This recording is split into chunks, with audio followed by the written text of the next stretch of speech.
Que le nom de l'Éternel soit béni. Gloire à Dieu.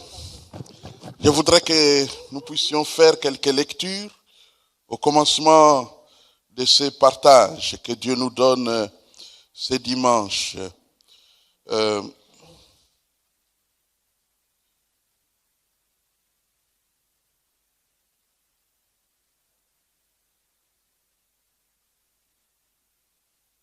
Alors si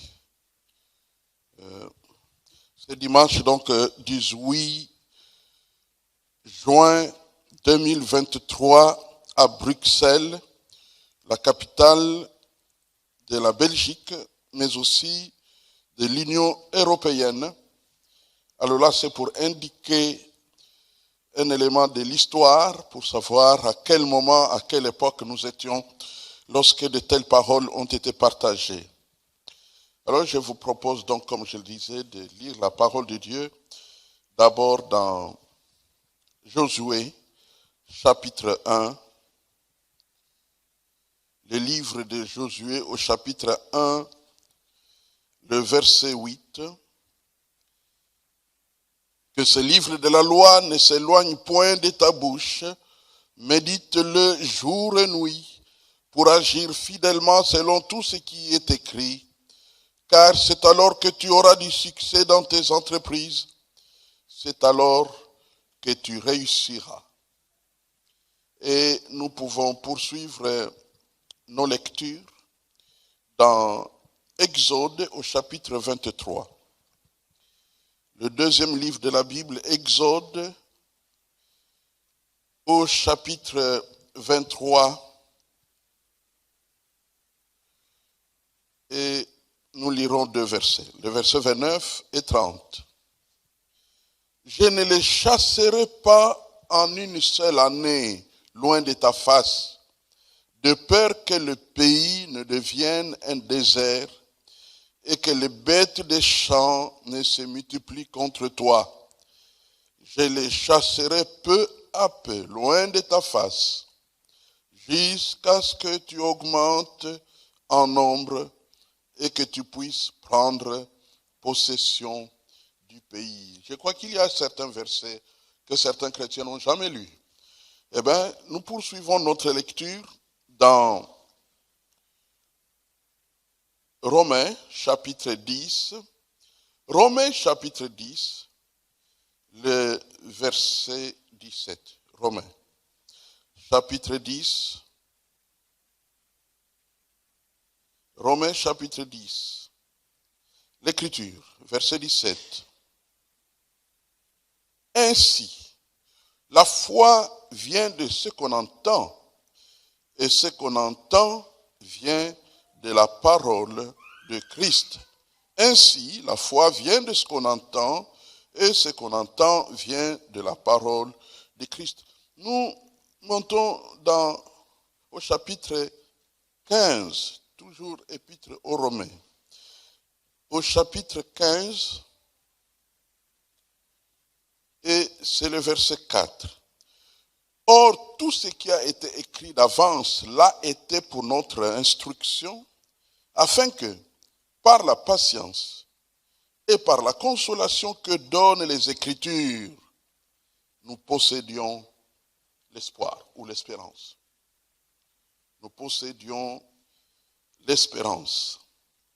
Alors de ces quelques versets que nous venons de lire et d'autres peut-être qui pourront s'ajouter pendant ce temps de méditation de la parole de Dieu, nous retenons comme sujet « Persévérons dans la parole ».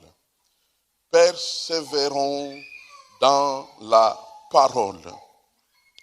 Prions le Seigneur. Seigneur notre Dieu, nous te bénissons et te louons de ce que tu nous donnes un privilège de nous rassembler en toute paix, sans être dérangés, sans rien redouter. Nous rassembler entre nous dans la foi, c'est une grâce que tu nous fais. Dans d'autres territoires sur la même planète Terre, se rassembler comme ça, c'est dangereux. Mais à nous, tu donnes une liberté. Nous venons et nous nous assemblons, nous te célébrons comme nous voulons. Nos voix se font entendre à la rue et il n'y a personne pour venir dire vous n'avez pas le droit. parce que la terre est tienne, l'église est tienne, et la liberté, tu nous l'accordes. Et nous profitons de cette liberté pour te célébrer, te servir, mais aussi nous voulons profiter de ces privilèges pour nous équiper, car nous ne savons pas de quoi demain sera fait. Bénis donc chacun de nous tous dans ta parole, au nom puissant de Jésus. Amen.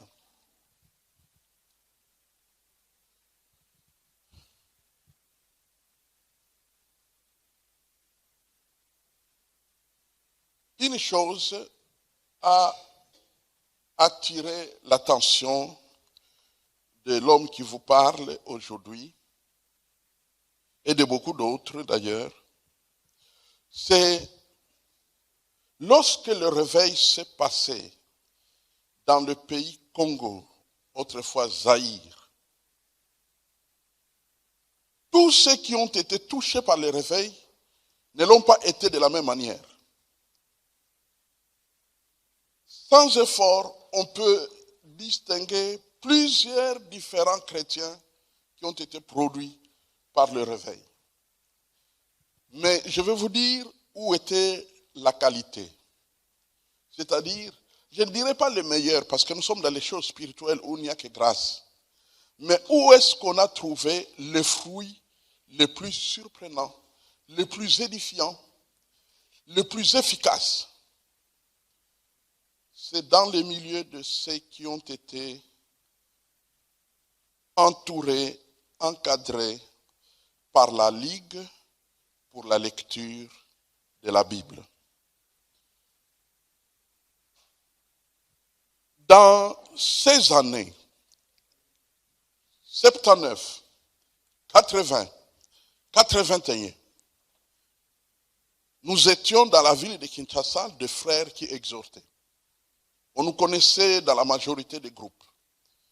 J'ai prêché en Ngiringiri, j'ai prêché à Yolo, j'ai prêché au comité urbain, c'était le célèbre groupe comité urbain à la Gombe.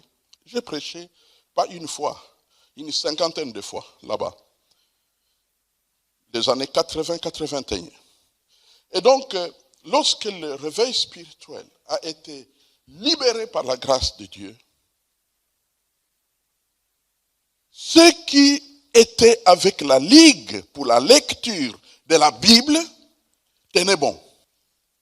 Ils étaient efficaces. Ils n'avaient pas d'orgueil. Ils ne s'autoproclamaient jamais pasteur. Jamais. Ils ne disaient jamais, moi je suis prophète, moi je suis ceci, moi je suis cela. Mais ils étaient efficaces. Je vous donne juste un tout petit témoignage, parmi tant d'autres, ou peut-être deux, parce qu'il y en a tellement.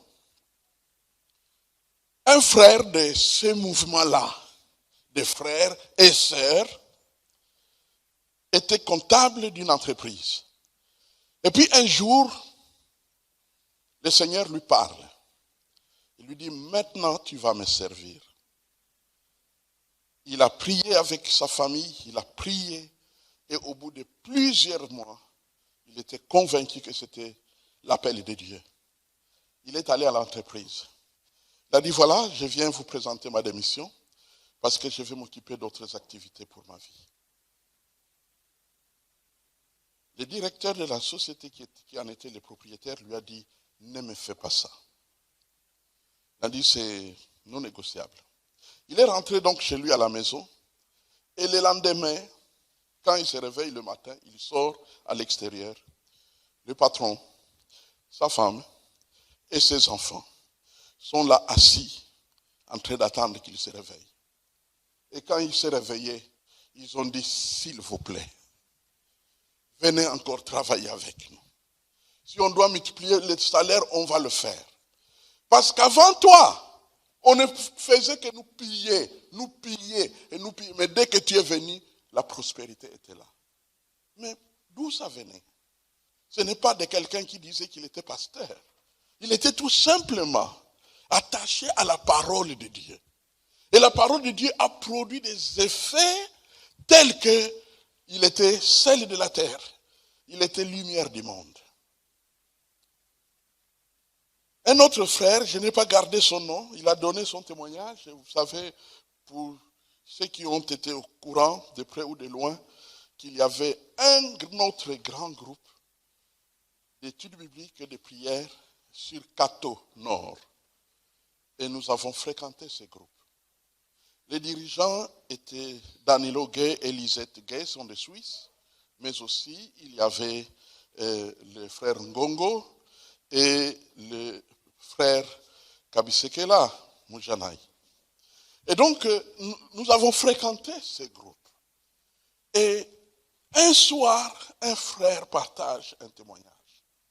Il dit, mes frères et sœurs, il n'y a pas longtemps, nous venons d'enterrer notre enfant. L'enfant était gravement malade. Nous sommes allés à l'hôpital. Et le médecin a regardé, il est revenu vers moi, il m'a dit, voilà de quoi souffre ton enfant. Mais tu vois, les choses ont changé. Tu dois me payer autant d'argent avant que je ne commence à toucher ton enfant. Il lui a dit, je ne peux pas le faire. Soit dit en passant, le frère était un architecte, bien payé et bien installé dans la vie. Il avait l'argent. Il a dit, je ne peux pas le faire.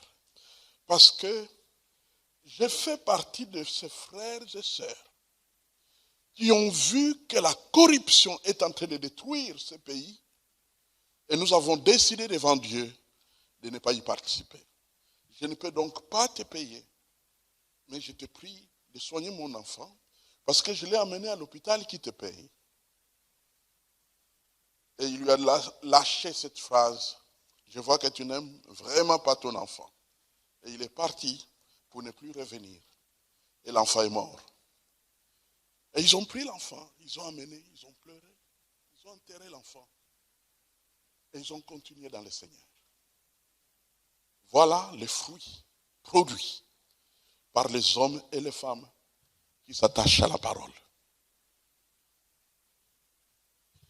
Ils ne font pas du bruit. Ils ne menacent pas ceux qui sont dans le péché. Ils ne font pas du bruit, ils n'accusent pas, ils ne font pas du tapage. Dans leur prédication, tu ne verras jamais quelqu'un qui menace quelqu'un. Quand il découvre quelqu'un qui est dans le péché, il lui dira, ne t'en fais pas, Dieu va te sortir de là. Parce qu'il t'aime.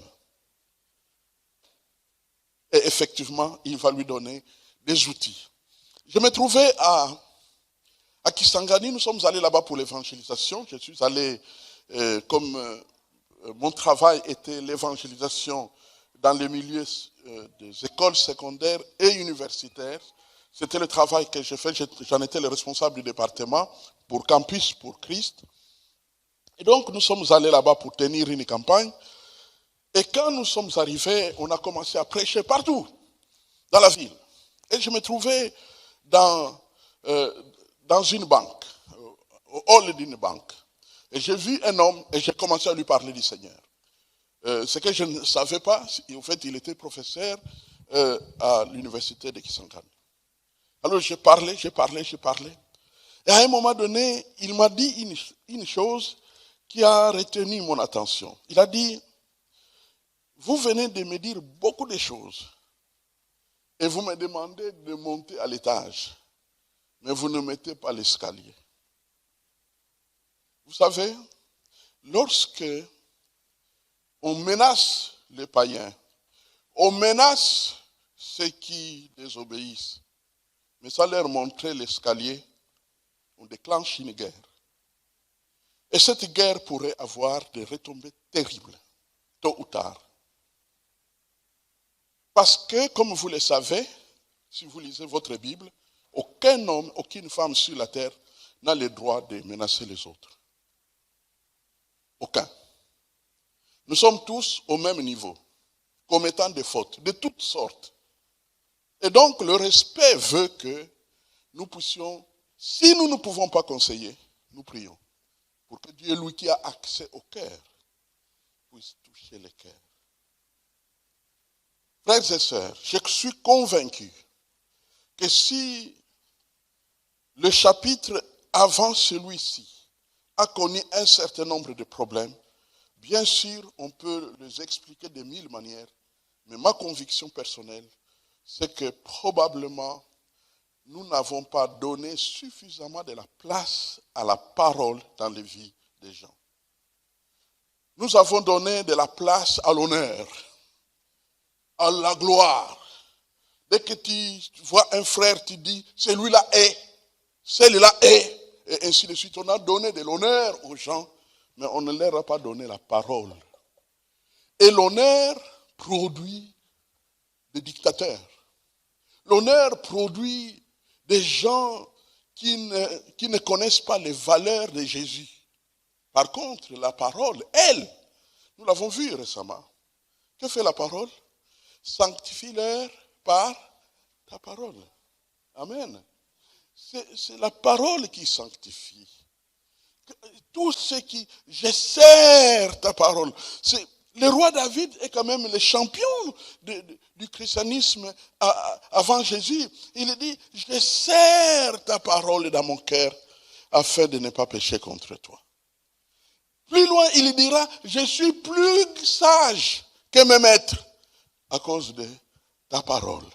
La parole de Dieu est remplie des indications qui montrent que la clé de la parole, de la vie chrétienne et de la marche avec Dieu, c'est la parole de Dieu. Le vendredi, nous avons eu une courte exhortation dans laquelle j'ai essayé encore de pousser à désirer la parole de Dieu. Et je disais que la première chose, nous devons commencer par accepter que vraiment la parole de Dieu est de Dieu. Et j'ai donné le témoignage de Billy Graham qui s'était retiré dans un coin et qui avait dit tout simplement, à partir d'aujourd'hui, je crois de tout mon cœur que la Bible est la parole de Dieu.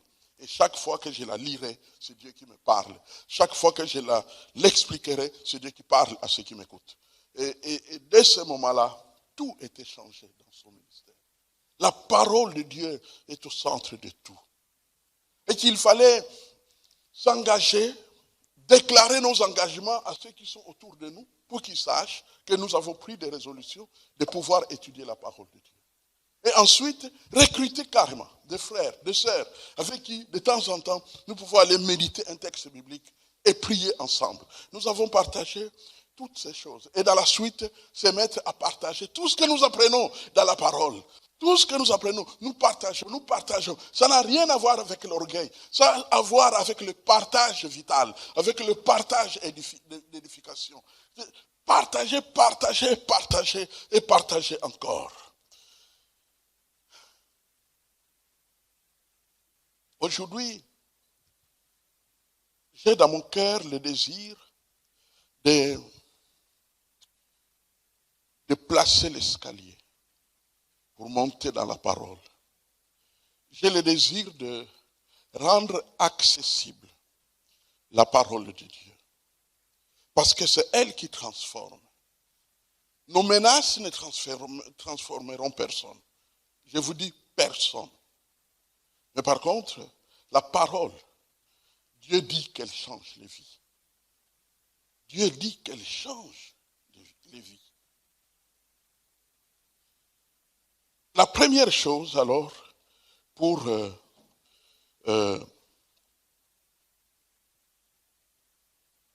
prions encore. Seigneur notre Dieu, nous sommes venus dans ces lieux pour te rencontrer. Et ma part, Père, c'est que je désire que ce qui bourdonne dans mon esprit arrive à destination dans les cœurs de mes frères et sœurs, pas seulement pour loger là-bas, mais pour provoquer un mouvement d'attachement à ta parole, un mouvement de consommation de ta parole, un mouvement d'un peuple puissant. Parce qu'il y a beaucoup de distractions sur la terre, même dans les milieux chrétiens, capables d'attirer, capables de faire entendre une voix, captiver l'attention. Mais Seigneur, nous voulons ce qui captive notre attention sur toi. C'est toi que nous voulons et rien d'autre. Alors, révèle-toi d'une manière nouvelle maintenant, au nom puissant de Jésus. Amen. La première chose que j'ai notée, les méthodes d'étude de la parole de Dieu. Les méthodes d'étude de la parole de Dieu. Les méthodes sont nombreuses. Tous ceux qui ont fait des instituts bibliques, qui ont fait des facultés de théologie, ont eu dans le cadre de ce qu'on appelle la théologie pratique, ont eu des occasions de découvrir 1001 méthodes pour étudier la parole de Dieu. J'ai voulu simplement résumer toutes ces méthodes-là en 3 concepts. Quand tu veux étudier la parole de Dieu, ou 4 concepts. Premièrement, c'est ce qu'on appelle les résumés d'un chapitre. Un grand nombre de chapitres de la Bible sont historiques, sont des récits. On raconte ce qui s'est passé. Israël s'est battu avec telle nation. Tels ont voyagé. Ils étaient devant la mer Rouge, et ainsi de suite. Et il y a plusieurs récits, surtout dans l'Ancien Testament. Et quand vous arrivez dans le Nouveau Testament, la méthode change, même si dans les Actes des Apôtres, on voit encore des épisodes, des récits, mais la méthode change. Maintenant, on explique, on entre dans la doctrine. Alors, il faut noter que quand vous étudiez la parole de Dieu, c'est important de retenir les résumés d'un chapitre. Quand vous êtes en train d'étudier, par exemple, 1 Samuel, chapitre 1, où on va vous parler de cette famille-là, hein, les ânes, ainsi de suite, vous lisez, et d'après un grand homme de Dieu, comme j'aurais voulu retenir son nom, je ne sais même pas s'il est encore vivant. Je l'ai rencontré, ou plutôt je l'ai entendu parler à Amsterdam en 1983.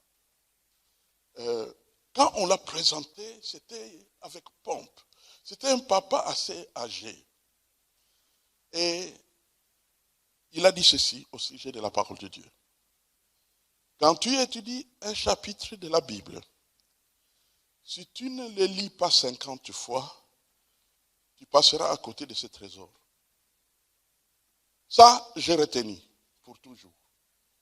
Avez-vous déjà lu un passage, ne fût-ce que 10 fois, 20 fois? Il a dit, quand tu le lis 50 fois, les trésors du passage se mettent à sortir, à sortir, à sortir. Ça n'a rien à voir avec une exagération. Ça a à voir avec l'expérience de ceux qui nous ont précédés dans la marche avec le Seigneur. Et il nous montre le chemin que nous pouvons suivre afin que nous puissions avancer. Nous dirons toujours que nous sommes tellement occupés à faire des choses de la maison, tellement occupés au travail, tellement occupés avec les enfants, tellement occupés dans le monde d'aujourd'hui, les choses sont très compliquées. Mais il y a un homme de Dieu qui disait, le temps pour Dieu, quand on le veut, on le trouve. Le temps pour Dieu, quand on le veut, on finit par le trouver. Résumé de chapitre. Tu lis plusieurs fois, à un moment donné, tu peux te faire une idée que ces chapitres, si je mets par écrit dans mon carnet telle phrase, j'aurais dit l'essentiel de tout ce qu'il y a dans ces chapitres. Ça, c'est l'une des méthodes pour étudier la parole de Dieu. Deuxième méthode pour étudier la parole de Dieu, c'est l'étude par thème. Et là, c'est ce que nous trouvons le plus dans le Nouveau Testament, principalement chez l'apôtre Paul. Étude par thème. C'est-à-dire que vous pouvez trouver, par exemple, un passage qui traite de la prière. Prenons le texte que vous connaissez très bien. Jacques chapitre 5, 13 et suivant. Que dit la Bible? La Bible dit au verset 13, quelqu'un parmi vous est-il dans la souffrance? Qu'il prie. Au verset 14, quelqu'un parmi vous est-il dans la joie? Qu'il chante des cantiques. Au verset 15, quelqu'un parmi vous est-il malade? Qu'il appelle les anciens de l'église et que les anciens de l'église prient pour lui en loignant d'huile au nom du Seigneur. Comme vous voyez, tous ces versets tournent autour de la prière. Alors, vous pouvez arriver à la conclusion. Tiens, donc, lorsqu'il y a des situations difficiles, il faut prier. Parmi les situations, souffrance, maladie, et ainsi de suite. Donc, ça devient thématique. Ça, c'est une des méthodes que la Bible, ou plutôt qu'on enseigne, ceux qui nous ont précédés, pour pouvoir étudier la parole de Dieu. Frères et sœurs, beaucoup d'hommes et femmes se sont jetés sur le christianisme en fonctionnant d'une telle manière que, avec le temps, tout le monde s'est presque éloigné de la Bible. Je suis d'accord que nous puissions louer Dieu. Mais je vous dis, si la Bible occupe sa place principale, primordiale, dans nos cœurs, si la Bible occupe la place centrale, même nos chants que nous composerons seront influencés. Elles seront plus bibliques, plus protégées. Frères et sœurs, la Bible, c'est un coffre-fort dans lequel protéger notre foi, protéger notre marche de chaque jour. Et nous pourrons résister simplement et facilement aux tentations des sectes, par exemple.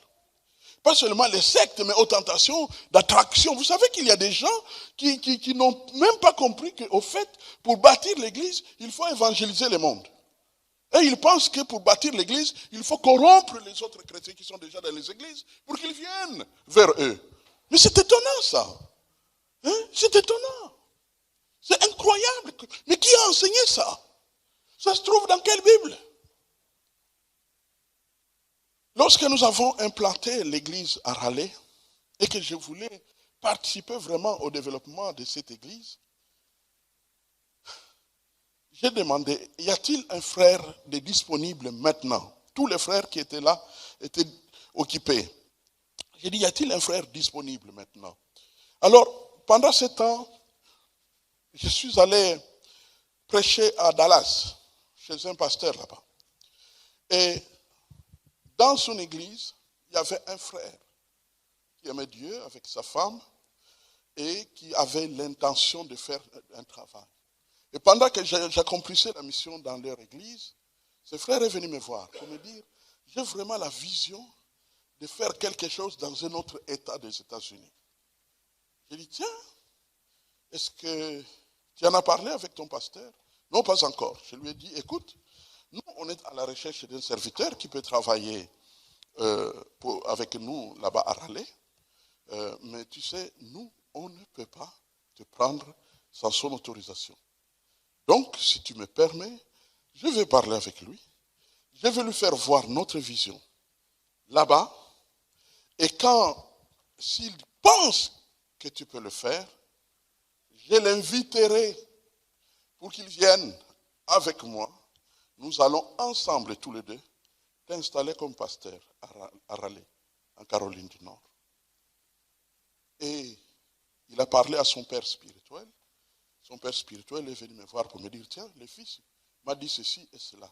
En tout cas, c'est une très bonne chose. De toutes les façons, il a déjà ma liberté. Il peut commencer quelque chose avec vous sans problème. J'ai dit, ok, alors nous allons arranger nos agendas. Et c'est comme ça, environ 6 mois plus tard, nous nous sommes retrouvés avec son père spirituel, et moi, et lui, et nous l'avons installé comme pasteur pour notre assemblée à Raleigh. Je ne sais pas si vous voyez comment on fonctionne dans les royaumes des cieux. Ça s'appelle la lumière. Et ça ne peut fonctionner et on ne peut se comporter de la sorte que quand on sert la parole. Parce que la parole te guide. La parole travaille en toi. La parole est ton autorité. Par contre, quand tu es superficiel dans la parole de Dieu, tu poseras des actes comme on le fait dans le monde.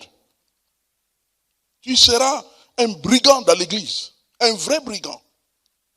Et tu poseras des actes. Ceux qui observent, ceux qui sont ignorants comme toi, applaudiront même.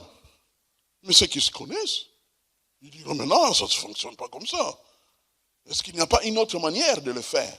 Donc, voilà, par thème, une des études. Et enfin, par verset. Alors, cette méthode par verset où on ne tient pas compte d'un thème, mais on se contente, on veut découvrir dans chaque verset les richesses qu'il y a. Parfois, tu peux même te contenter de 2 versets. Comme celui que j'ai donné dans Jacques chapitre 5, vous avez constaté que c'était juste 3 versets, 13, 14, 15. Donc, par verset. par verset. Et tu peux étudier la parole et tu peux consommer la parole. Les méthodes. Résumer les chapitres.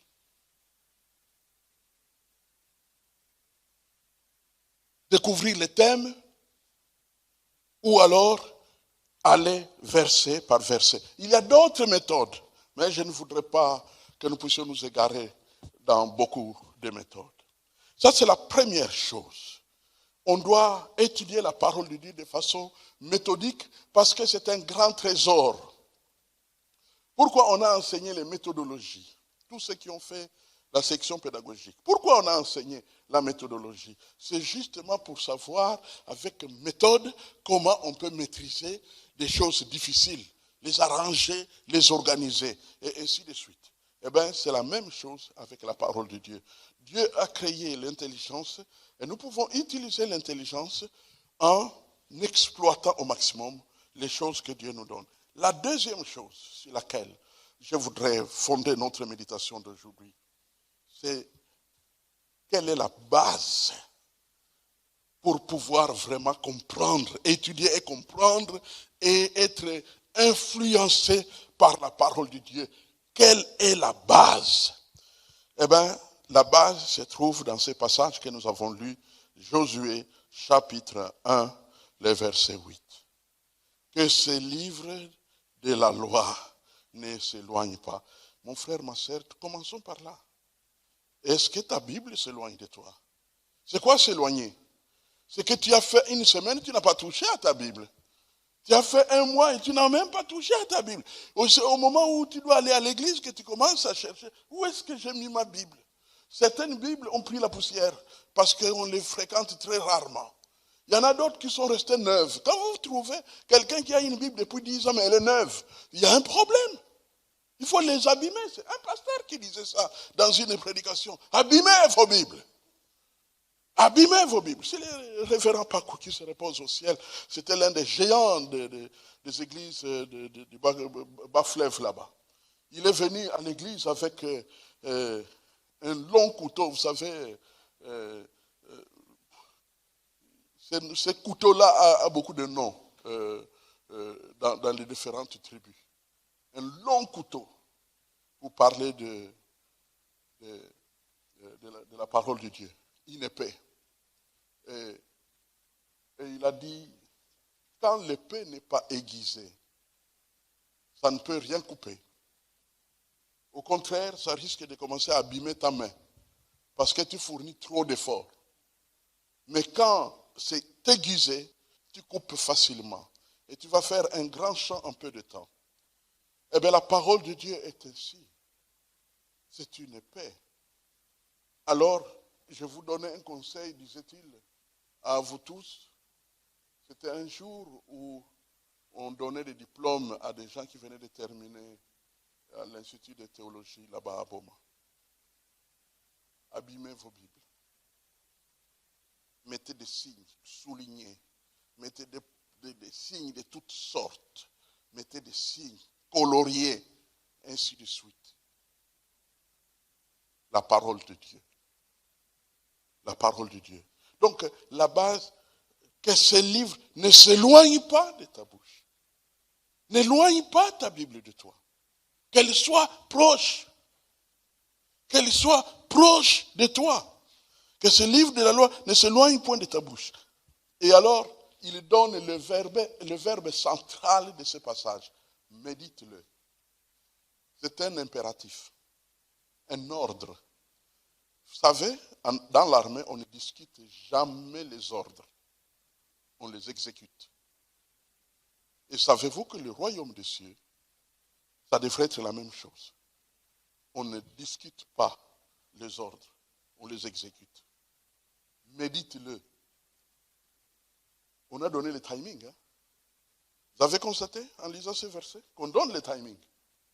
Médite-le au moins une fois par mois. Est-ce que c'est ce que la Bible dit? Médite-le jour et nuit. Donc, il est même question de méditer cette parole plus d'une fois dans une journée, d'après l'ordre que Dieu donne. Médite-le jour et nuit. car en agissant ainsi, merci beaucoup. Donc médite-le jour et nuit. Médite-le jour et nuit. Jour et nuit. Médite-le.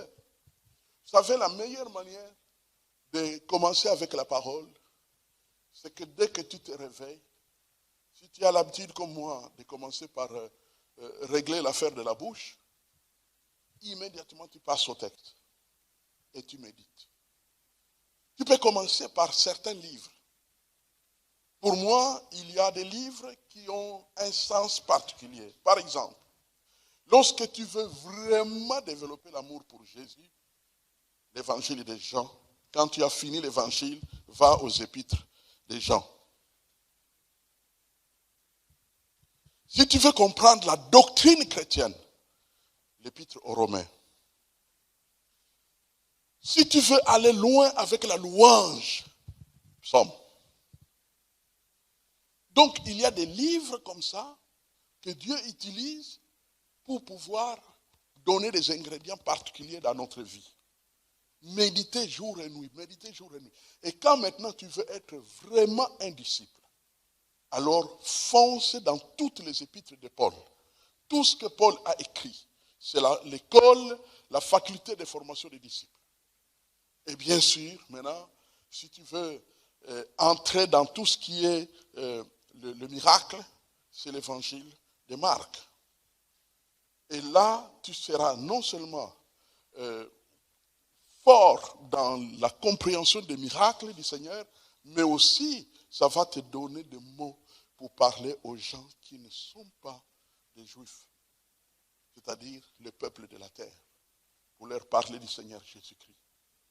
Tu ne peux pas être un chrétien, toi, un chrétien Louba, un chrétien Yombe, un chrétien congolais. Tu dois être un chrétien biblique. C'est la Bible qui nous donne le christianisme. C'est la Bible. S'il y a encore des problèmes du type, oh là là, ils sont comme ça. Leur tribu c'est quoi? Ou leur pays c'est quoi? Alors ils n'ont que les caractéristiques de leur pays. Quand tu vois ça, c'est qu'on s'est éloigné de la parole de Dieu. On s'est éloigné. Parce que la parole de Dieu que tu médites, que tu lis 50 fois, te dit que il n'y a plus ni juif, ni grec, ni esclave, ni libre. Au fait, il y a tellement de versets qui te bombardent la tête au sujet du fait qu'on devient un en Jésus-Christ, que tu n'auras plus le temps de te poser la question, tu viens d'où? Savez-vous, mes frères et sœurs, que même quand nous pouvions soupçonner, ça je parle de notre époque, même quand nous pouvions soupçonner par le nom de quelqu'un que probablement il était de ma province, on n'avait jamais le courage d'aller le voir pour lui dire « Es-tu Mouyombe ?» Pourquoi? Parce que tout simplement, on était là pour la parole de Dieu. Il y a même une expression à Lingala qui était sortie et qui est devenue célèbre. Naza Mouyesu. Donc, à la place d'être Mou-X, d'une tribu, d'une ethnie, Mouyesu. Pourquoi? Parce que la parole était là. Frères et sœurs, nous ne savons pas de quoi demain sera fait. Nous ne savons pas ce qui va arriver dans 10 jours. Dans 10 ans. Vous savez, quand le Covid est arrivé, personne ne l'attendait.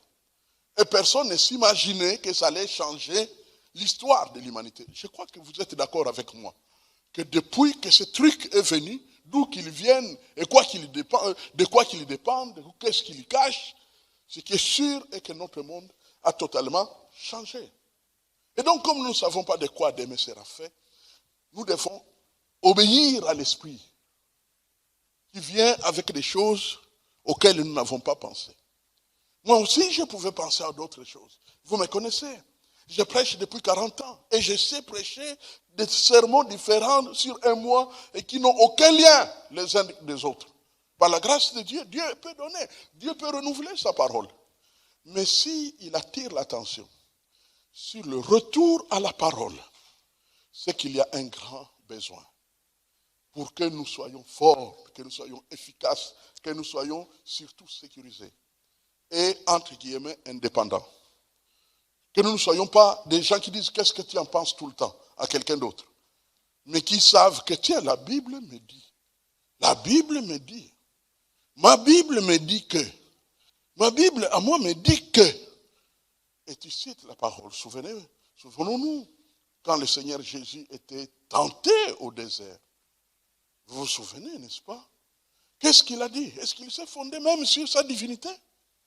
Ou sur son Père? Il s'est fondé sur quoi? Il est écrit.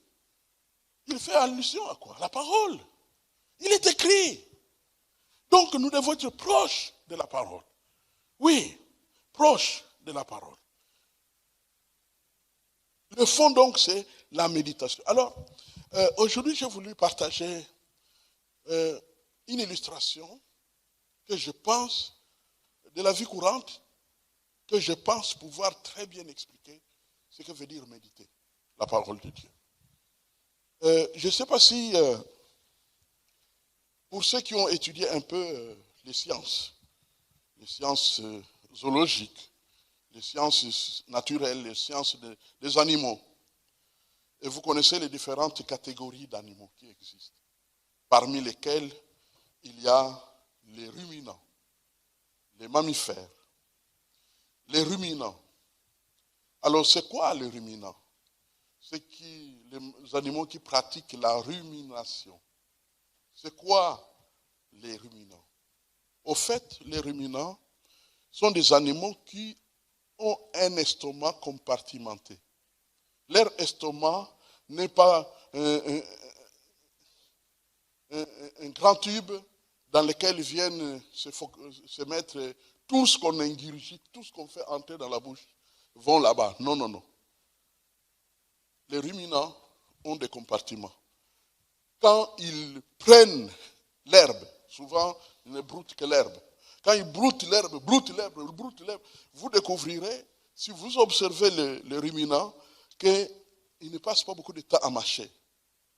C'est pourquoi leur bouche est vraiment focalisée sur l'herbe. En même temps, au fait, ils consomment, mais où vont ces aliments très mal mâchés? Dans le premier compartiment de leur estomac. Et ce compartiment, le premier compartiment de l'estomac, est caractérisé par une énorme quantité de produits, de matières chimiques qui vont polluer, qui vont vite agir sur les aliments qui ont été envoyés. Et comme ces aliments vont avec tous les microbes, des insectes et beaucoup d'autres, parce que vous avez constaté que votre vache ne perd pas son temps à voir si dans l'herbe il y a une fourmi ou quoi. Il broute tout et ça va. Et il y a une concentration de matières chimiques qui se mettent en quelque sorte à purifier, à mélanger avec ces histoires qu'il envoie dans le premier compartiment de l'estomac. Et quand maintenant il a fini de remplir cette partie-là, il va très vite se reposer. C'est comme ça que Dieu les a créés. Il va se reposer. Et dans ce repos-là, maintenant, les aliments qu'il a installés dans le premier compartiment vont revenir dans la bouche pour être encore mastiqués. Et c'est ce phénomène qu'on appelle les ruminants. Ils vont ruminer. Et ça va se faire plusieurs fois. Ça vient, il mâche, il avale.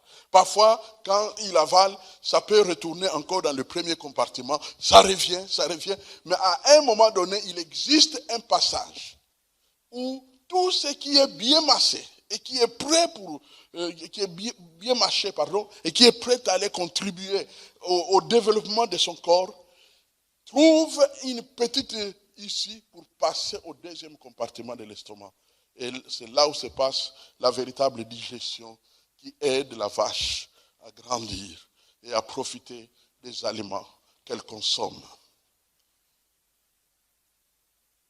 Et curieusement, le mot qui est utilisé pour méditer les jours et nuits, le verbe méditer là, qui se trouve être tiré de l'hébreu, littéralement, c'est chuchoter à soi-même, mais surtout a le sens de ruminer. De ruminer. Cela veut dire que lorsque tu lis la parole, tu reviens, tu reviens, tu reviens, tu reviens. À un moment donné, il y a comme une sorte de déblocage. Et la parole commence à te parler. En ce moment-là, s'accomplit ce que Jésus a dit au sujet de la parole de Dieu. Les paroles que je vous ai dites sont esprit et vie.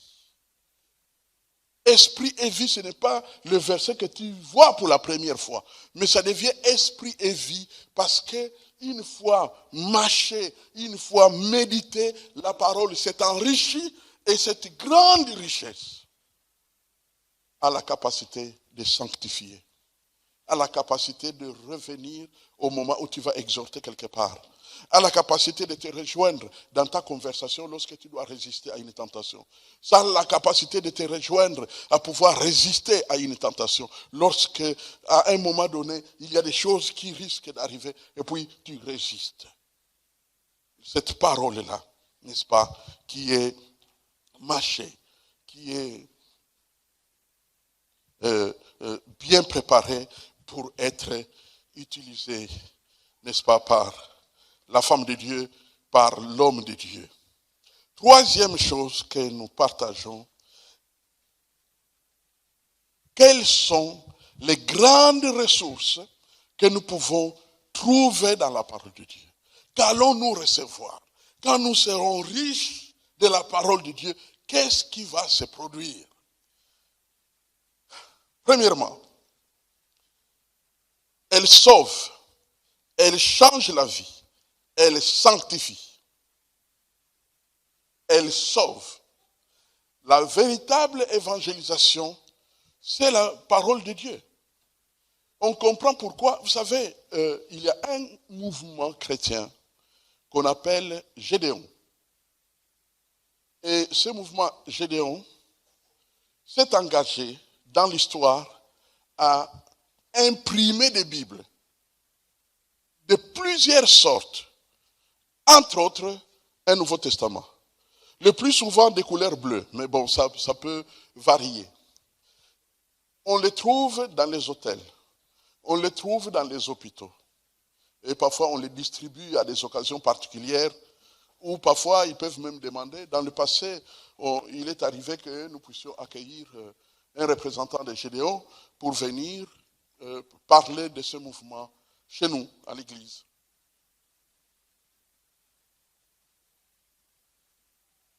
Quelle est l'utilité? C'est que le simple fait de lire la parole de Dieu est plus efficace à sauver les gens qu'à se mettre à prêcher comme quelqu'un qui se dit avoir le don d'évangéliste.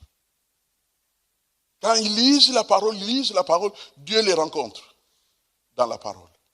C'est cela le témoignage que notre frère Tamagra, David, nous raconte, ce frère de Kabylie. Ce frère de Kabylie qui dirige un groupe dans un monde de persécution où ils doivent être prudents chaque dimanche pour ne pas être mis en cause, ne pas être mis en danger. Qu'est-ce qu'il raconte quand il était à l'université? C'était un médecin. Il était à l'université et puis un groupe de Gédéons est venu, ils ont distribué la Bible partout. Et lui, il s'était toujours dit, un jour, si je trouve la Bible, j'aimerais bien savoir un peu qu'est-ce qu'il raconte là-dedans. Et c'est comme ça qu'il va prendre le Nouveau Testament, et il va se mettre à le lire. Au bout de quelques mois, bon, comme il était un étudiant, vous savez, un étudiant est curieux. Quand un livre tombe entre ses mains, il n'attend pas 2 ans pour le lire. Et donc, il a lu.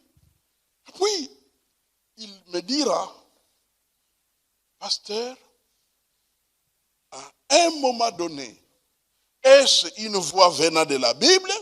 Est-ce une voix venant d'où? Est-ce moi-même? Quelque chose m'a dit. Ça, c'est la parole de Dieu. Un musulman de plusieurs générations qui n'a jamais fait face à quoi que ce soit qui touche les chrétiens. Et en plus dans son pays où sa religion domine. Et il n'était pas à la recherche, vous savez, les gens qui sont bien confortables dans leur religion ne sont pas à la recherche. Ils ne cherchent rien du tout. Et tout à coup, ça tombe comme un canon. Ceci est la parole de Dieu troublée. Et il va se battre contre lui-même. Et un jour, il va se mettre debout. Il place son livre de sa religion et il place la Bible de l'autre côté. Et il se tient là au milieu. Et il regarde au ciel. Et il dit, Dieu, si tu existes, toi tu connais la différence entre ces deux livres. Celui-là, c'est celui qu'on m'a donné depuis mon enfance. L'autre vient de tomber entre mes mains et j'ai l'impression que c'est la parole de Dieu. Maintenant, c'est à toi de me guider. Si tu ne me guides pas, au dernier jour, si tu me condamnes, c'est injuste. Vous savez, il y a des prières qui t'épargnent de beaucoup de complications. Non. Au bout de quelques temps, il savait qu'il était chrétien. Personne pour lui expliquer. Sois chrétien. Il savait qu'il était chrétien. Mes frères et sœurs, la parole de Dieu, c'est cela la clé. Amen. C'est cela la clé. Et mon intention n'est pas tout simplement de vous dire des choses, mais plutôt d'ouvrir la porte. C'est une porte vers un nouveau couloir.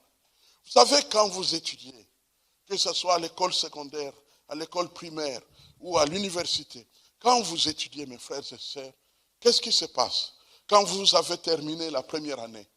Est-ce qu'à la rentrée, vous revenez dans la même salle? Non, non, non, non. On passe. Et maintenant, on met la liste, on dit local B, local C, deuxième étage, local, ainsi de suite.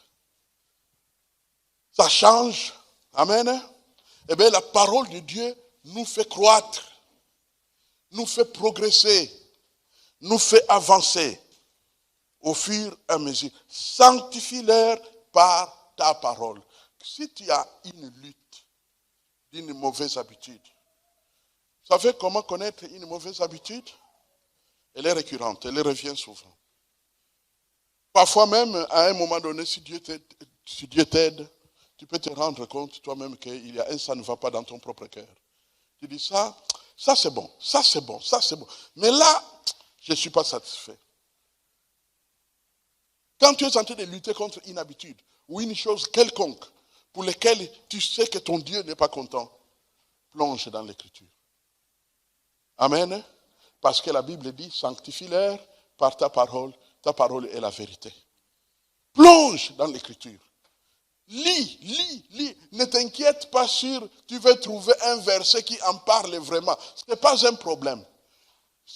Vous savez, si vous lisez la Bible, imaginons que tu décides, aujourd'hui, chapitre du psaume, demain, chapitre de Jean, le lendemain où tu reviens sur le psaume, Jean, ou à un moment donné, tu vas Romains, Jean, chaque jour, un chapitre, tu vas de l'autre côté. Au bout de 6 mois,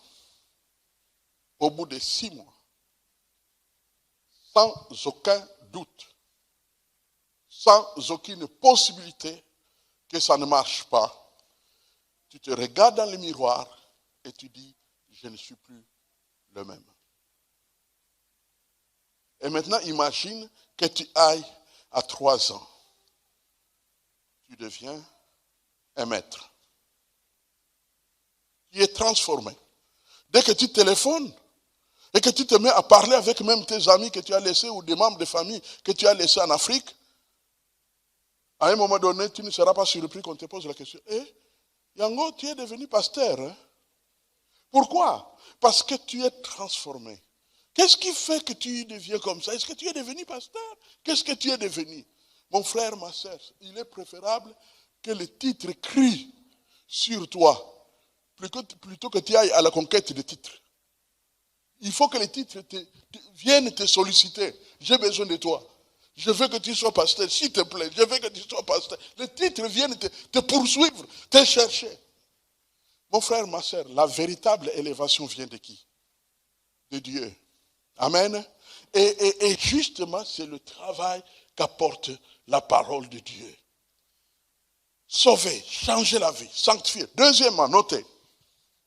Encourager, relever, c'est-à-dire lorsque les temps qui se passent actuellement, c'est pas bon. Tu es mal à l'aise. tu es dérangé. Est-ce du côté de la santé? Est-ce que du côté des relations? Est-ce que du côté des besoins? Besoins personnels, besoins primaires, projets, et ainsi de suite. Et il y a mal à l'aise. Eh bien, là encore, tu auras besoin de Dieu. Lisons quelques versets bibliques. D'abord, dans Psaume 119, que dit l'Écriture? Dans Psaume 119,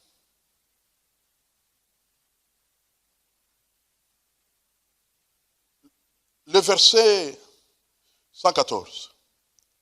Psaume 119 et le verset 114.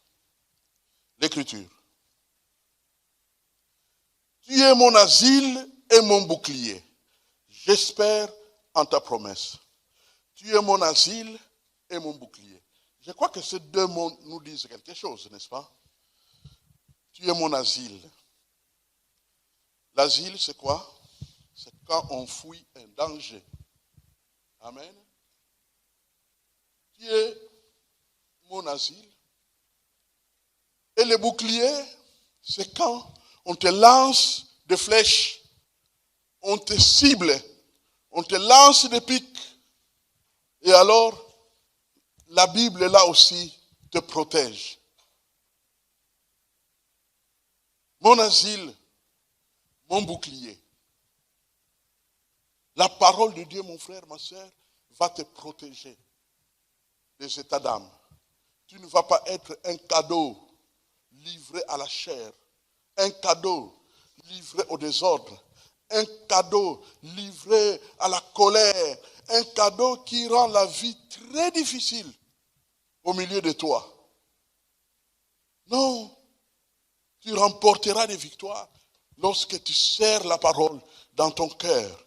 Tu vas progresser et tu seras transformé. Nous avons lu et relisons Romains chapitre 15, que dit l'Écriture.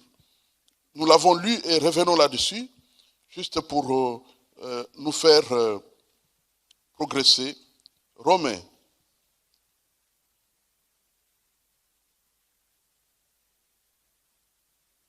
Romains chapitre 15, le verset 4 nous dit, « Or, tout ce qui a été écrit d'avance, c'est toujours la parole de Dieu. Tout ce qui a été écrit d'avance, l'a été. Pourquoi on a écrit la parole de Dieu? Pour notre instruction. Instruction veut tout simplement dire, en pédagogie, chose à mettre en pratique. Instruction. Enseignement, ça c'est pour élargir notre connaissance.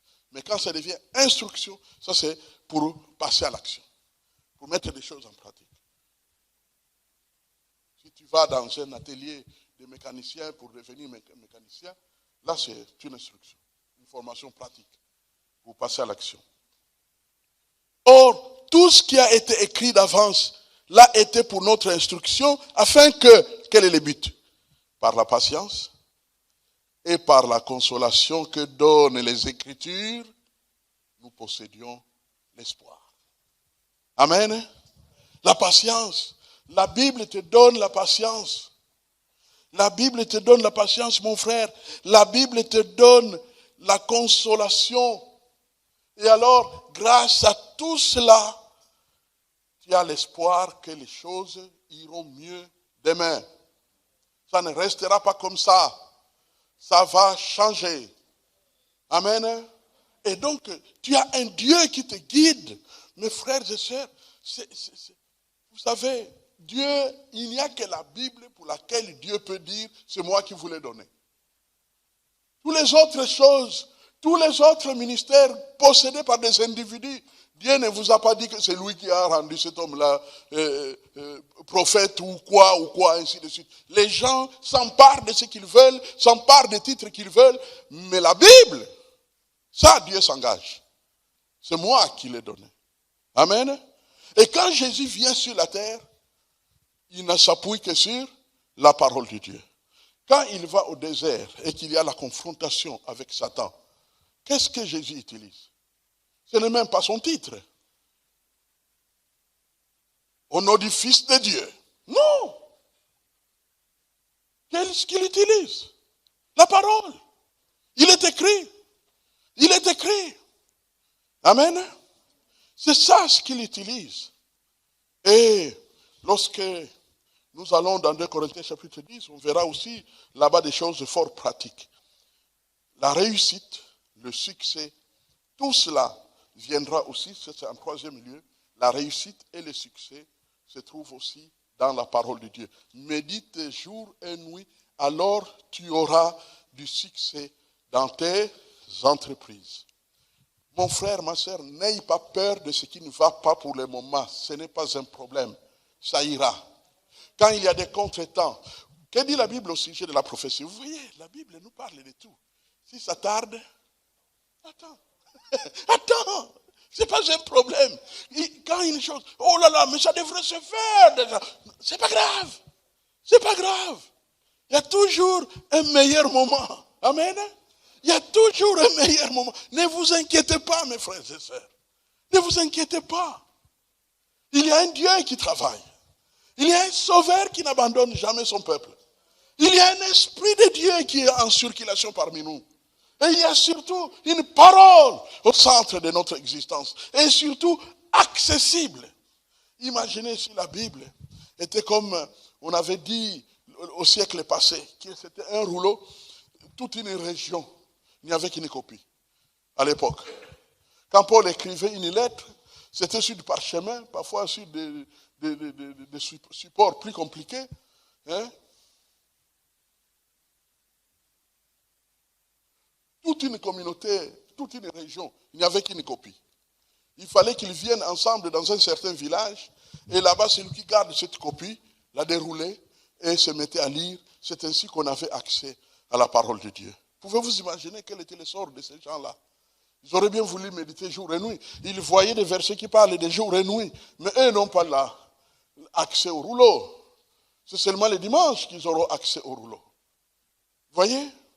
Mais aujourd'hui, quelle est notre situation? Bible est disponible.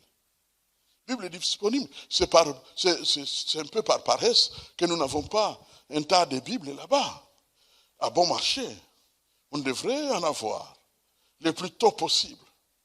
De Bibles, au moins 2 catégories. La catégorie pour les oiseaux et puis la catégorie pour les moutons et même si on veut la catégorie pour les vaches. Donc les Bibles selon qu'on veut. C'est pas mal. C'est pas mal d'avoir la Bible. Je n'en fais pas un problème que la Bible soit toujours en papier. Déjà, à l'époque où la Bible était écrite, il n'y avait aucun papier. Donc, ne discutons pas sur ça. Ne nous accrochons pas que voilà, si la Bible est en papier, c'est vraiment inspiré. Non, ce qui compte, c'est le texte. Si tu es là sur tablette et que ta tablette ne te lâche pas, c'est bon, ça marche. C'est la Bible. Ce qui compte, c'est la Bible. D'ailleurs, certaines technologies sont même plus intéressantes. Hein. Je ne sais pas si vous avez constaté. Parfois, je cherche, autrefois, moi j'ai des comment on appelle ça, concordances. Voilà, j'ai des concordances et d'autres livres qui soutiennent, qui aident. J'ai même le parallèle. Hein. Donc, grec, hébreu, araméen. Donc, et puis français et anglais. Donc, j'ai toute une Bible comme ça. Gros machin. Donc, elle est là et je peux passer de l'hébreu au grec et puis araméen et ainsi de suite. Tout ça, tous ces outils peuvent être intéressants, mais savez-vous qu'à un moment donné, avec ta tablette, tu tapes simplement grec. Ça sort le texte que tu cherches. Parfois, tu ne te souviens que d'un mot. Tu tapes ce mot-là, Bible, et il te sort ça. Amen. Donc, ce qui fait qu'on ne doit pas chômer. Tout est là, tout est disponible. Tout est disponible. Or, tout ce qui a été écrit d'avant, cela était pour notre instruction, afin que par la patience et par la consolation que donnent les Écritures donnent la patience, donnent la consolation, nous possédions l'espoir. Tu peux posséder l'espoir. Quand on dit que tu possèdes l'espoir, ce n'est pas seulement espérer. Quand on dit que tu possèdes l'espoir, cela veut dire que tu maîtrises ton avenir. La Bible peut te faire maîtriser ton avenir dans n'importe quel domaine. Amen. Hein? Vous savez, il y a des sujets qui sont préoccupants. Quand vous êtes jeune, un des sujets qui peut être préoccupant, c'est le mariage. Tu te dis où elle est bon. Quand Où est la bonne? Et ainsi de suite. Tu peux te poser mille et une questions. Mais quand tu médites la parole de Dieu, tout ça tombe. Amen. Parce que la parole de Dieu installe en toi à la fois la patience. Tu ne te jettes pas sur le premier qui saute. Parce qu'il y a tellement des aventuriers qui sont en circulation. Il y a des gens qui font des conquêtes. Conquêtes des êtres humains. Vous pouvez vous imaginer. Et tu ne peux pas être victime de ces gens-là. Tu vois? Donc quand tu accroches, serre la parole dans le cœur, elle installe l'espoir. Amen. Et la patience est là. Et la consolation. La consolation, c'est quoi? Vous le savez. La consolation que donne l'Écriture, c'est que au lieu que tu te décourages, amen, il te donne des raisons d'avoir confiance. Ça ira. Ça ira. Amen. Ça ira. Ça ira. Vous avez déjà eu un enfant qui est malade, n'est-ce pas? Un enfant qui est malade et qui a la foi en Dieu. C'est incroyable comme ça peut donner du frisson. Un jour, un de mes fils était sérieusement malade. Et je lui ai posé des questions, comment tu te sens? Il a expliqué, j'ai de la peine à dormir. Je sens ceci, je sens cela. Et quand il est arrivé à la fin, avant même que moi je ne parle, il a dit, mais ça ira. Mais ça ira. C'est le plus grand trésor qu'on puisse donner aux enfants. Dieu et sa parole. Amen. Dieu et sa parole. Dieu et sa parole. Récemment, je suis allé voir l'un de mes fils, que je me disais, vous savez, nous faisons, nous les parents, des idées sur nos enfants. Et que je me disais, celui-là vraiment, oh là là là, on doit beaucoup prier. Il s'est vraiment éloigné, celui-là. Et puis un jour, je prends le courage de lui dire, mon frère, est-ce que tu ne considères pas la possibilité que tu aies ta place à l'église chaque dimanche? Je m'attendais à ce qu'il dise, je ne veux plus entendre parler de ça. Mais vous savez quelle était sa réponse? Il a dit, papa, j'y pense tous les jours. Et voici ce qui me retient. Peux-tu m'aider? Et nous avons commencé une conversation qui allait dans le bon sens. Et j'étais édifié par cette réaction, parce que je me suis dit que ce qui a été semé dans les cœurs n'a pas été totalement perdu. Ça continue à travailler. J'y pense chaque jour. Qui nous fait penser à Dieu chaque jour? Si ce n'est l'Esprit de Dieu dans sa parole. La consolation. Amen. La consolation. N'ayez pas peur du temps qui passe. Même les temps les plus difficiles. Plongez dans la parole. Cachez-vous dans la parole. Ne soyez pas plus bavard que la Bible. Soyez bavard depuis la Bible. À partir de la Bible. Et pas à partir de tout ce qui se passe autour de nous. Non. Et enfin, la parole de Dieu produit la foi efficace. Je termine par là. Et je voudrais simplement que nous puissions relire ces deux passages. D'abord, c'était Exode, n'est-ce pas? Exode, le deuxième livre de la Bible, au chapitre 23.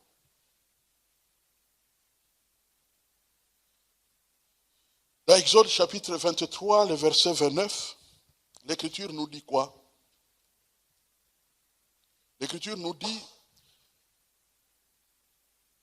je ne les chasserai pas en une seule année loin de ta face, de peur que le pays ne devienne un désert et que les bêtes des champs ne se multiplient contre toi. Mes frères et sœurs, quand j'ai lu ce passage, j'ai eu l'impression d'être visité d'une manière nouvelle. Est-ce que vous avez compris ce que Dieu est en train de dire à Israël? Dieu est en train de dire à Israël, il y a la terre que je vous donne, le territoire que je vous donne, est habité par de mauvais peuples. Mais je ne vais pas les chasser en une année. Parce que si je les chasse en une année, l'espace qu'ils vont abandonner, vous n'allez pas l'occuper parce que vous n'êtes pas nombreux. Alors, à la place, qu'est-ce qui va arriver? multiplication des serpents, multiplication des dinosaures, multiplication des lions. Je ne sais pas si vous l'avez constaté, lorsque le confinement a eu lieu, je ne sais pas si à la télévision vous avez constaté que dans certaines villes de ce monde, et je cite mot à mot New York, on a vu quoi? Des lions.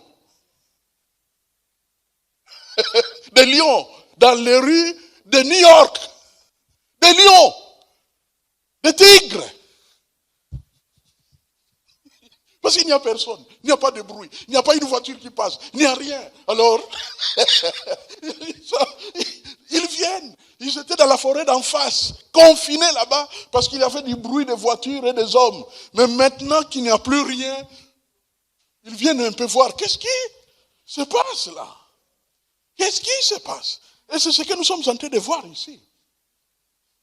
Il y a certains ennemis, certaines situations difficiles que Dieu ne chassera pas comme dans le temps que nous voulons. Amen. Et il explique. Il dit, si je les chasse trop tôt, ça va être très compliqué pour vous. Croissez d'abord. Grandissez d'abord. Dans le premier contexte, certainement, on fait allusion au nombre. Que les Juifs deviennent nombreux afin qu'ils occupent suffisamment la terre. Mais on peut aller dans un autre domaine, sous un autre registre, la croissance spirituelle. Il y a certaines grâces que Dieu ne peut libérer que lorsque nous avons spirituellement grandi. Amen. Il n'y a pas à s'inquiéter. Il n'y a pas à s'inquiéter. Ce que Dieu nous donne maintenant, acceptons cela comme une grâce excellente. Amen. Acceptons cela comme une grâce excellente. Je connais une assemblée que j'ai visitée dans le passé, là-bas à Yaoundé, au Cameroun. J'ai visité cette assemblée 3-4 fois. C'était le ministère dirigé par le défunt Salah Essomba. Beaucoup de gens avaient leurs idées sur lui. Mais moi, ce que j'ai vu là-bas m'avait édifié. Pouvez-vous imaginer, au XXIe siècle, une assemblée qui a des réunions tous les jours. Tous les jours. Et il n'était pas 500, ni 1000. C'était 3 à 5 000 chaque soir. Et dans cette région-là, du quartier, comme on peut les appeler, de Yaoundé, quand comment on appelle le ministère aux Nations, quand le ministère aux Nations terminait son culte, toutes les voitures taxis de la région allaient là-bas où l'église vient de terminer. Parce que c'est près de 3 à 5 000 clients qui doivent prendre. Donc, toutes les voitures étaient mobilisées. Dieu est capable de ça. S'il le fait à Yaoundé, il peut le faire à Bruxelles. Amen. Mais tout ce qu'il y a à faire, c'est que par la patience, amen, et la patience vient de l'écriture. C'est elle qui produit, nous venons de le lire, c'est elle qui produit la patience à se dire, là où nous en sommes, avançons des mêmes pas. Et Dieu sait qu'est-ce qu'il fera demain après demain, dans une année, qu'est-ce qu'il va faire. Nous pourrons observer des progrès. On pourra dire, de ce côté-là, c'est bon. De ce côté-là, c'est bon. Mais on avance avec le Seigneur. Alléluia. Donc, la foi efficace nous viendra de la parole de Dieu. Nous continuons toujours. Au verset 30, je les chasserai peu à peu, loin de ta face, jusqu'à ce que tu augmentes en nombre et que tu puisses prendre possession du pays. Tout ce que tu attends, mon frère, ma soeur, en méditant régulièrement la parole de Dieu, Dieu va te donner des conquêtes et des victoires, semaine après semaine, mois après mois. Vous savez, quand tu es un enfant de Dieu, quand tu es un serviteur de Dieu, qui marche avec le Seigneur, il y a des moments où tu feras des choix et des déclarations qui vont te surprendre. Toi-même, tu ne comprends pas pourquoi. Il m'est arrivé de prononcer une phrase et puis, quand j'écoute un chant, je découvre que cette phrase-là est bien décrite. Cette phrase-là est bien décrite dans les chants. Je dis, oh, moi je ne savais pas ces chants. Mais ça explique ce que la pensée qui m'est venue. Donc, c'est de cette manière que Dieu marche avec ses enfants. Amen. Alors, ne tardez pas. Ne tardez pas. Ne tardez pas à plonger dans l'écriture. Ne tardez pas. Ne tardez pas. Il pourrait arriver, si le Seigneur donne la conviction, que chaque dimanche, à un moment donné, un verset biblique soit mémorisé par toute l'assemblée. Et ainsi de suite, ainsi de suite. Il se pourrait que dans notre culte de vendredi, au lieu qu'il y ait toujours une exhortation, que ce soit plutôt une exhortation mélangée à une étude biblique. Ou carrément, au lieu d'attendre à la fin du culte pour qu'on ouvre les fenêtres, eh bien les fenêtres sont ouvertes, la voix est donnée à tout le monde. Et il y a quelqu'un qui dirige pour dire, bon voilà, aujourd'hui nous étudions tel passage, nous le lisons 2 fois, 3 fois. Alors maintenant, y a-t-il quelqu'un qui veut partager quelque chose? Entre le verset 1er et le verset 3, dans cette partie-là, y a-t-il quelqu'un qui a quelque chose à dire? Et quelqu'un peut dire, oui, moi je veux bien. Et puis, il partage. Y a-t-il encore quelqu'un qui veut ajouter? Y a-t-il encore quelqu'un qui veut ajouter? Et maintenant, progressons vers le verset 4, 5, 6. Y a-t-il quelqu'un qui a à dire? Y a-t-il quelqu'un qui veut ajouter quelque chose? Et on est en train de méditer. On est en train de méditer. On est en train de méditer. Et puis, à la fin, celui qui a préparé l'étude peut venir maintenant avec ses conclusions. Il va enrichir ses conclusions avec ce qui a été partagé par les frères et sœurs, mais aussi par ce que lui-même a trouvé, elle-même a trouvé dans la préparation, dans les préparatifs de l'étude.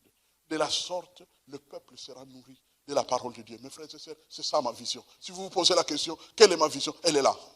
C'est la parole de Dieu. Retour à l'écriture. Parce que je crois qu'on produira des véritables chrétiens, des hommes et des femmes de Dieu, et pas des gens non, des hommes et des femmes de Dieu qui ne sont pas ébranlés par des circonstances, mais qui sont solides. Qui sont solides. Vous savez, mes frères et sœurs, quand vous voyez là, dans les actes des apôtres, les chrétiens là, qui sont là, c'était des chrétiens solides, hein? Mais quelle était leur force? La parole. Ils persévéraient dans l'enseignement. C'était la parole qui les aidait. Mais pourquoi étaient-ils solides? Mais parce qu'ils étaient solides. Quand on apprend que voilà Pierre et Jean sont arrêtés, ils sont en prison. Est-ce que tu trouveras parmi eux un chrétien qui va dire, ah bon, ils sont en prison, bah ça l'igno. Non! Ils se mettent à prier pour que Dieu les sorte de là. Amen. Et ça, c'est dans l'écriture. C'est dans l'écriture. Ma vision est là. Je partagerai beaucoup d'autres choses. Mais ça, c'est la vision. Retour à l'écriture. Amen. Prends ta place. Et ta place, ce n'est pas la chaise que tu occupes. Elle est déjà à toi si tu veux mettre les signes, mais sauf qu'on les mélange souvent là-bas. Mais ta véritable place, c'est dans l'étude personnelle de la parole de Dieu chez toi.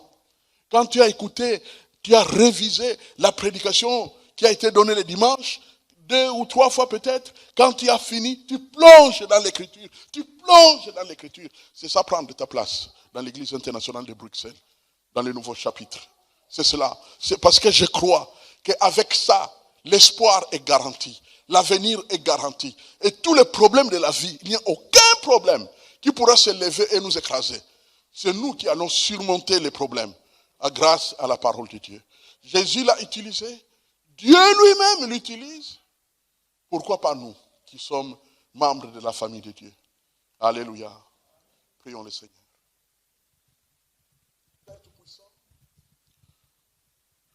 Père Tout-Puissant, c'est ta parole que nous venons d'étudier. Et ma prière, c'est que tout ce qui a été partagé ici soit utile à nous tous qui sommes ici. mais sois utile aussi à plusieurs qui entendront cette parole dans l'histoire, où qu'il soit, afin que ta parole revienne sur la table de la véritable vie chrétienne, de la véritable vie des disciples, des véritables enfants de Dieu, afin que nous ayons la victoire sur la tentation, la victoire sur le moi, la victoire sur Satan et les démons, la victoire sur tous les ennemis possibles, mais surtout que nous soyons bénéficiaires de la foi, de la grâce, du succès et de tout ce que ta parole regorge comme promesses qui nous sont destinées pour notre progrès. Père, je te prie que maintenant tu suscites des engagements dans les cœurs de nous tous. Que nous soyons des frères, des sœurs qui maintenant peuvent dire, je vais commencer ce soir, je vais commencer demain, je vais y revenir. Et je serai témoin dans 6 mois, dans 1 année, qu'est-ce que tu auras accompli dans ma vie. Seigneur, merci pour ta grande fidélité et ta bonté et toute la richesse que tu apporteras dans les vies de tes enfants qui veulent t'écouter, qui veulent t'obéir. Bénis donc chacun de nous tous et accorde la victoire à nous tous. Au nom de Jésus. Amen, amen. Gloire à Dieu.